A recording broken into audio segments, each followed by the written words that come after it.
رشتے میں ہاں کرنی تھی تو رشتہ ہونا تھا۔ اور پھر ایک دن کچھ مہمان آئے تو پتا چلا اس لڑکے کے گھر والے ہیں۔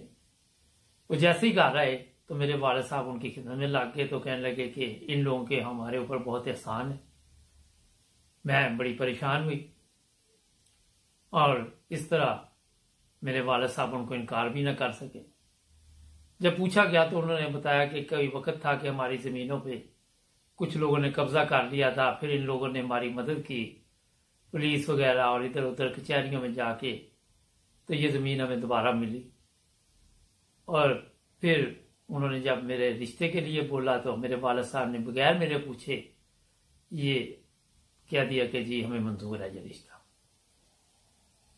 میں بہت روئی، بہت پچھتائی کہ میں نے تو اس کو بڑا برا بھلا کہا تھا، تو وہ میرے ساتھ اب کیا سلوک کرے گا۔ اور اس طرح وہ دن آ گیا جب میری شادی اس کے ساتھ ہوگی۔ ابھی جیسے ہی میں اس نئے گھر میں گئی، ٹھیک ہے وہ بہت امیر تھے، مگر مجھے اندازہ پہلی رات میں ہی ہو گیا کہ اس نے میرے سے انتقام لیا ہے، میرے سے یہ بدلہ لیا اس نے، اور یہ شادی جو اس نے کی ہے یہ صرف ضد بازی میں کی گئی ہے۔ اور پھر وہی ہوا جس کا مجھے ڈر تھا۔ چند دن بعد اس نے مجھے طلاق دے دی۔ میں بہت روئی، میں نے معافیاں مانگی، میں نے اس کو خدا کا واسطہ دیا، ہر اس چیز کا واسطہ دیا کہ کسی طرح اس کو میں اعتماد میں لے لوں، مگر 3 الفاظ طلاق طلاق طلاق، اور اس نے مجھے گھر سے نکال دیا۔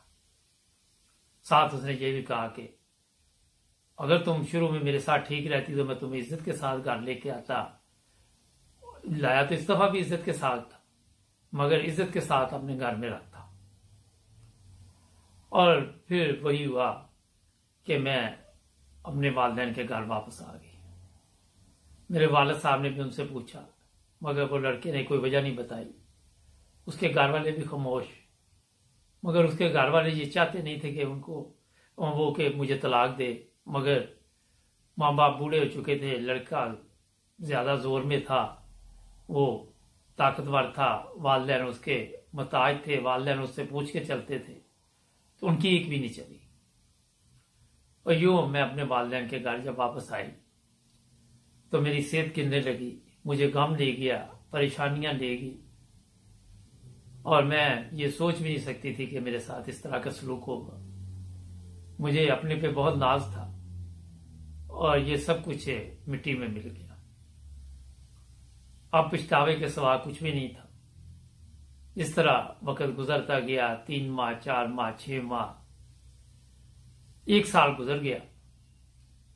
تو میری بہنوں نے مجھے سب نے سمجھایا کہ تم اپنی نارمل زندگی میں واپس آؤ، تاکہ آگے ابھی زندگی باقی ہے۔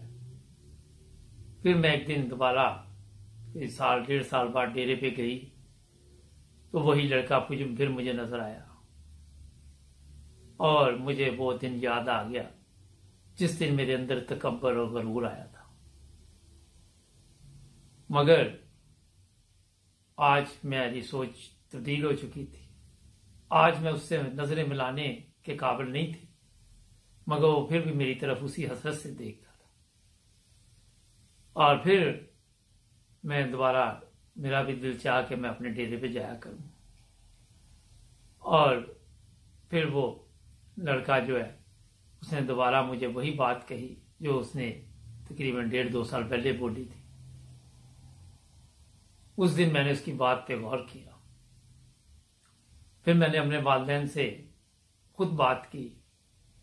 پہلے تو میرے والد خاموش ہو گئے، والدہ بھی خاموش، کوئی جواب نہیں دیا۔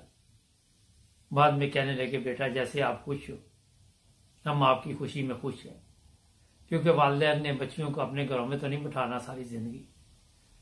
میرے والدین بھی بوڑھے تھے، اور ہر ایک کو ہوتا ہے کہ بچیاں جتنی جلدی اپنے گھروں کی ہو جائے، اور اس طرح بڑی سادگی کے ساتھ میری شادی کر دی۔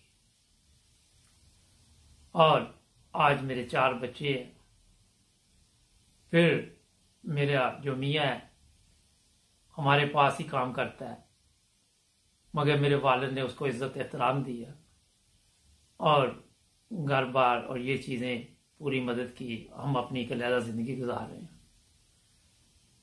مگر میں آج بھی یہ سوچتی ہوں کہ کسی چھوٹی سی چیز میں بھی آپ کو تکبر نہیں کرنا چاہیے. ہمیں تکبر نہیں کرنا چاہیے، کیونکہ کئی دفعہ چھوٹی چھوٹی چیزیں بھی انسان کے سامنے آ جاتی. میرے پتہ نہیں ذہن میں کہتی کہ یہ بات بیٹھ گئی کہ مجھے اس لڑکے کو اگر میں نے شادی نہیں اس سے کرنا چاہتی تھی تو طریقے کے ساتھ کہہ دیتی کہ نہیں میں شادی نہیں آپ سے کرنا چاہتی. باتیں نہیں سنانی چاہیے تھی. شاید اسی کا آج بھی مجھے احساس ہوا. میں نے اس سے معافی بھی مانگی مگر اس نے معاف کر دیا. مگر ایک امیر زادے سے جب میں نے معافی مانگی تو اس نے معاف نہیں کیا. آج میں اپنے خاوند کی بے حد عزت کرتی ہوں اور ہمارے پاس اتنا کچھ تو نہیں ہے مگر جو بھی ہے اللہ تعالیٰ کا شکر ہے. ہم ایک عزت کی زندگی گزار رہے ہیں.